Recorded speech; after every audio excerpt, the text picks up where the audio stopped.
patient we'll be performing the procedure on is a 62-year-old male. He's a Russian immigrant who came to this country about 15 years ago. There was a prior history of paroxysmal atrial fibrillation for which he was treated with amiodarone for several years. After his medical care was assumed in this country, it was discovered that he had developed severe hyperthyroidism. The amiodarone was discontinued, and ultimately he did require a thyroidectomy.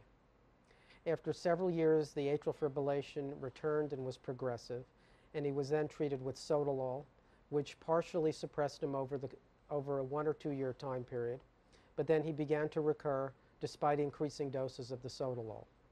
More recently, he was treated with dofetilide, and he could only tolerate the lowest dosage, and there was no improvement in his AF burden.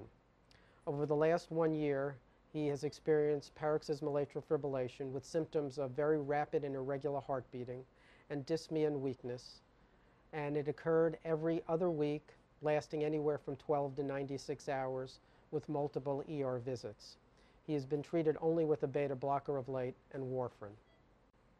So this patient obviously has refractory paroxysmal atrial fibrillation, having failed multiple antiarrhythmic drugs with severe impairment of quality of life.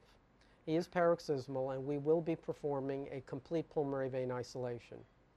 We will make some initial measurements of the pulmonary vein structure and then position catheters within the left atrium via transeptal puncture. We will progressively move through the pulmonary veins, individually isolating them by performing segmental pulmonary vein isolation that is electrophysiologically guided. We will validate that all the veins are isolated at the conclusion of the procedure and perform atrial pacing to make sure that there is no inducible arrhythmia when we have completed the isolation process.